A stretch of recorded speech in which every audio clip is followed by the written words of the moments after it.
Hello everyone, कैसे हो आप सभी। आई होप आप सभी अच्छे होंगे। Today I discuss the topic combinations of the capacitors in circuits. आज का हमारा टॉपिक रहेगा संधारित्रों का जो परिपथ है उसका संयोजन हम किस प्रकार करते हैं, और ये आपको एज ए न्यूमेरिकल प्रॉब्लम ये हमारा टॉपिक रहेगा। मीन्स जो हमारे पास रिजल्ट आएगा उस रिजल्ट को हम यूज करेंगे as a numerical problem. Clear. तो आज का हमारा टॉपिक है संधारित्रों का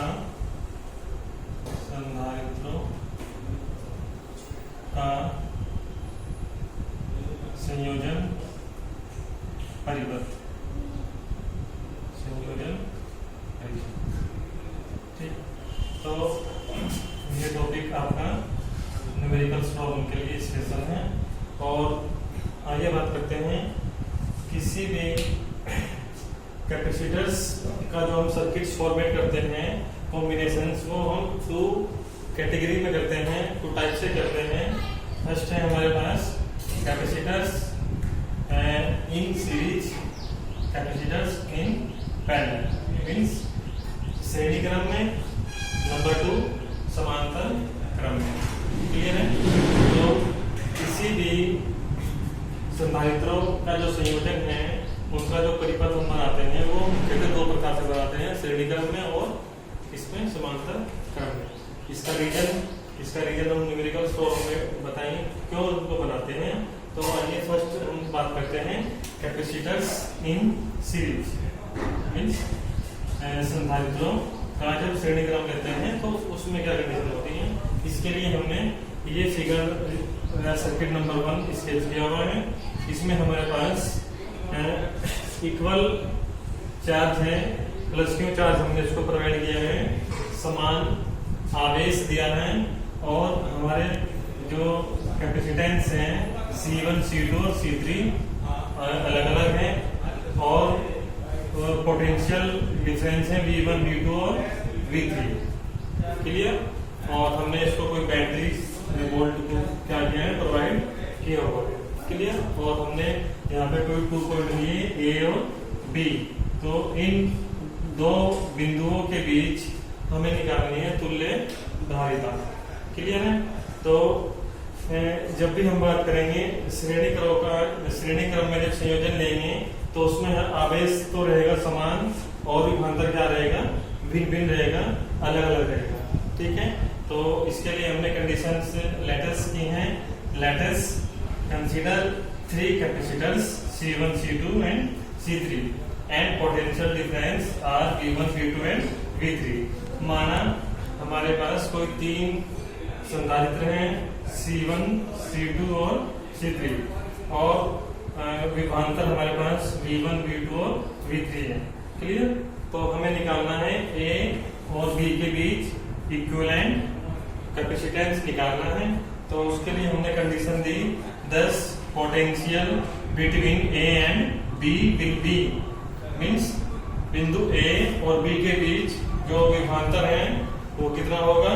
हमारे पास फॉर्मूला होता है standard capacitance C equal Q upon B, charge upon potential. आप इसको मॉडिफाई करके बना सकते हो V equal Q upon C। Clear है। अब इसके अकॉर्डिंग हमारे पास कोई 3 पोटेंशियल डिफरेंस है, तो हम पहले कंडीशन में लेंगे V1, फिर लेंगे V2, फिर लेंगे V3। तो हम बनाएंगे फर्स्ट में V1 पोटेंशियल। तो V1 पोटेंशियल का जो कैपेसिटेंस कितना है, C1 है। V1 का कितना है कैपेसिटेंस, C, और चार्ज कितना है, Q। सेम रहेगा ये, तो V1 आ जाएगा Q upon C1। Clear. Equation number 1 हमने इस प्रकार फॉर्मेट की। सेकेंड इक्वेशन में हमारे पास पोटेंशियल V2 है एंड कैपेसिटेंस C2। तो V2 आएगा Q अपॉन C2। उसी फॉर्मूला से ये चार्ज यहाँ पे क्या है, इक्वल है, एंड लास्ट में हमारे पास क्या है V3, और इसके लिए कैपेसिटेंस है C3। तो यह रहेगा V3 equal Q upon C3। Clear. तो इस प्रकार हमने पॉइंट ए और बी, बिंदु ए और बी के बीच क्या निकाल लिया, विभवांतर निकाल लिया अलग अलग V1 V2 और V3। क्लियर। तो ये हमारे पास इस प्रकार हमने क्वेश्चन नंबर 3 फॉर्मेट किए हैं, फर्स्ट, 2 एंड 3। क्लियर। अब हमें बात करनी होती है इक्विवेलेंट कैपेसिटेंस फाइंड करने के लिए, तुल्य धारिता ज्ञात करनी है। तो तुल्य धारिता ज्ञात करने के लिए हमें पहले रिजल्टेंट पोटेंशियल डिफरेंस फाइंड करना पड़ेगा, मींस इक्विवेलेंट पोटेंशियल फाइंड करना पड़ेगा। हम इन तीनों वैल्यू को V1 V2 को ऐड कर देंगे और रिजल्टेंट पोटेंशियल फाइंड कर लेंगे A और B के बिटवीन। क्लियर। तो इसके बाद देखिए हम यहाँ से so resultant potential between A and B will be, तो जो परिणामी विभवांतर होगा बिंदु A और B के बीच वो होगा V equal V1 V plus V2 plus V3, means इन सभी का एडिशन कर देंगे हम। क्लियर है। उसके बाद इक्वेशन नंबर 4 हमने इसको फॉर्मेट किया और अब तीनों वैल्यू इक्वेशन 1 से V1, 2 से V2, 3 से V3 ये वैल्यू पुट करेंगे। तो इक्वेशन नंबर 4 में तो फंक्शन बनेगा V equal Q1 upon C1 plus Q2 upon C2 plus Q upon C3। Clear. Equation number ये 5 यूजिंग इक्वेशन 1, 2 एंड 3 एंड 4। इन सभी इक्वेशन की वैल्यू हमने 4 में पुट की और हमें ये एक्सप्रेशन इस प्रकार प्रोवाइड हो गया। क्लियर। अब इसी रिक्वायर्ड एक्सप्रेशन को हम सोल्व करेंगे और हम फाइंड करेंगे इक्विवेलेंट कैपेसिटेंस। क्लियर। तो इसके बाद हम कंडीशन लेंगे, आइए देखते हैं इसके बाद कंडीशंस। ये नेक्स्ट कंडीशन हम लेंगे V इक्वल, सोल्व आउट करेंगे इक्वेशन नंबर 6 को।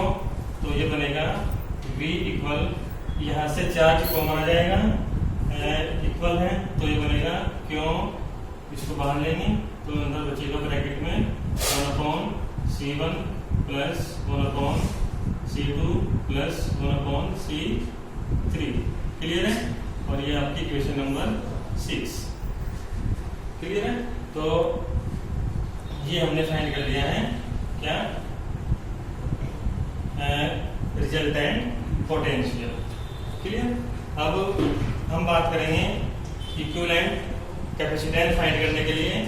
सिंस वी नो दैट, हम जानते हैं C इक्वल होता है Q अपॉन B। ये हमने मान लिया कि हमारे पास ये कोई 3 कैपेसिटेंस C1, C2 और C3 थे। हमने इन तीनों कैपेसिटेंस की रिप्लेस में एक इक्विवेलेंट कैपेसिटेंस प्लेस किया जिसको हमने C से डिनोट किया है और इसके अकॉर्डिंग हम V फाइंड करेंगे। ये मान लिया हमने क्वेश्चन नंबर A है तो ये आ जाएगा हमारे पास V equal Q upon C आ जाएगा ना, और करके लिख देंगे इसको। इक्वेशन नंबर ये आपकी 7। क्लियर। अब हमें C फाइंड करना है इक्विवेलेंट कैपेसिटेंस। तो ये भी हमारे पास पोटेंशियल है, ये भी पोटेंशियल है, दोनों को हम कंपेयर करेंगे और या इक्वेशन 6 एंड 7 को डिवाइड करेंगे तो हमारे पास रिजल्ट आ जाएगा यूजिंग इक्वेशन 6 एंड 7। तो ये कैंसिल आउट हो जाएगा तो ये बचेगा हमारे पास क्यों अपॉन C इक्वल, ये आ जाएगा क्यों ब्रैकेट में 1 upon C1 plus 1 upon C2 plus 1 upon C3। Clear. Equation number 8 आ गया। ये यूजिंग इक्वेशन 6 एंड 7 ये कैंसिल आउट हो जाएगा और आपका रिजल्ट बचेगा required expression 1 upon C equal 1 upon C1 plus 1 upon C2 plus 1 upon C3। Clear. तीसरी का required expressions for combinations of capacitors in series। श्रेणी क्रम में संधारित्रों का जो संयोजन है उसके लिए ये क्या है आपका required expression है। क्लियर। तो ये हमारे पास जो C है ये तुल्य धारिता है। क्लियर। और श्रेणी क्रम में जो तुल्य धारिता है वो क्या होती है, कम होती है। क्लियर। तो इस प्रकार जब न्यूमेरिकल सम लेंगे सीरीज फॉर्म में तो वो formula 1/C equal 1/C1 plus 1/C2 plus 1/C3 आपको ये पुट करना है सीरीज कॉम्बिनेशन के लिए। ठीक है। तो ये आपका हो गया कैपेसिटर्स इन सीरीज। अब बात करेंगे हम इसके बाद कैपेसिटर्स इन पैरेलल। अब बात करेंगे हम कैपेसिटर इन पैरेलल, मीन्स जो हमारे पास कॉम्बिनेशंस हैं वो दूसरी फॉर्म में आएगा जब हम इसको संधारित्रों को समांतर क्रम में लेते हैं। तो इसके लिए हमने फिगर नंबर 1 स्केच किया है। तो इसके लिए हमने वंस अगेन कोई 2 पॉइंट ए और बी लिया है अगेन, और इनके बिटवीन हमने इक्वल पोटेंशियल डिफरेंस लिया है इस बार। मीन्स पोटेंशियल विभव क्या है हमारे पास, विभवांतर समान है सभी संधारित्रों के लिए, C1, C2 और C3 के लिए। ध्यान रखना जब बात करेंगे सीरीज में, श्रेणी क्रम में, तो वहाँ पे हमारे पास आवेश समान होता था और यहाँ पे पैरेलल में हमारे पास पोटेंशियल इक्वल रहेगा। क्लियर? तो यहाँ पे हमारे पास Q1, Q2, Q3 हमारे पास डिफरेंट चार्जेज हैं, आवेश हैं अलग अलग, और ये हमारे पास C1, C2, C3 क्या है, ये हमारे पास ये कैपेसिटेंस है। क्लियर? तो इस प्रकार हमने इन तीनों संधारित्रों को C1, C2, C3 को इसमें जोड़ा है, तो समांतर क्रम में जोड़ा है। पहले कंडीशन में हमने जोड़ा था उनको सीरीज में। क्लियर? C1, C2, C3 हमने जब बनाया था तो इन दी फॉर्म ऑफ सीरीज, और ये किसमें है, पैरेलल में। क्लियर? तो उसके लिए कंडीशन हमने लेट की है, let us consider C1, C2, C3 are capacitors and charges, different charges Q1, Q2 and Q3। हमने माना कि हमारे पास जो आवेश हैं वो अलग अलग आवेश है Q1, Q2, Q3, और इनके कोरस्पॉन्डिंग जो संधारित्र कैपेसिटेंस है C1, C2 और C3 और विभवांतर क्या है, समान है। क्लियर? तो 10 फ्रॉम सर्किट डायग्राम के अकॉर्डिंग हम कंडीशन लेंगे Q1 इक्वल C1 और पोटेंशियल इक्वल है, तो B इक्वेशन नंबर आपकी 1 सेकेंड फॉर्मूला हम अप्लाई करेंगे। C इक्वल होता है Q अपॉन B, तो यहाँ से हम क्या निकाल लेंगे, Q निकाल लेंगे, Q इक्वल CB। क्लियर? तो ये बन जाएगा हमारे पास फर्स्ट कैपेसिटेंस के लिए Q1 C1 इक्वल B, और 2 के लिए बनेगा Q2 इक्वल C2 V, ये इक्वेशन नंबर 2। थर्ड के लिए बनेगा Q2 C3 V, equation number 3। Clear है? तो हमने ये अलग अलग आवेशों के लिए अलग अलग संधारित्रों से हमने समांतर क्रम में ये फाइंड कर लिए हैं अलग अलग आवेश। क्लियर है? ध्यान रखना है जब बात करेंगे श्रेणी क्रम में, तो वहाँ पे हमें निकालने हैं विभवांतर, निकालने हैं अलग अलग, वहाँ पे आवेश समान होता है। यहाँ पे हमारे पास विभवांतर समान है, यहाँ पे हम अलग अलग आवेश निकालें। क्लियर? ध्यान रखना है आप इस पॉइंट से। क्लियर है? तो इसी प्रकार हम निकालेंगे resultant charge between A and B, बिंदु ए और बी के बीच हम निकालेंगे परिणामी आवेश कितना होगा। तीनों को हम जोड़ देंगे, ऐड कर देंगे, एडिशन देंगे, तो Q equal Q1 plus Q2 plus Q3, equation number आपकी है 4। क्लियर है? अब ये वैल्यूज है Q1, Q2, Q3 की पुट करेंगे ये इक्वेशन नंबर 4 में, और इसको सोल्व करेंगे। तो आइए देखते हैं। सो Q इक्वल आ जाएगा C1B फर्स्ट से वैल्यू है, C2B सेकंड से, and C3B this is the third equation. Clear? यहाँ पे लिख देंगे आप using equation first, second and third. Clear है?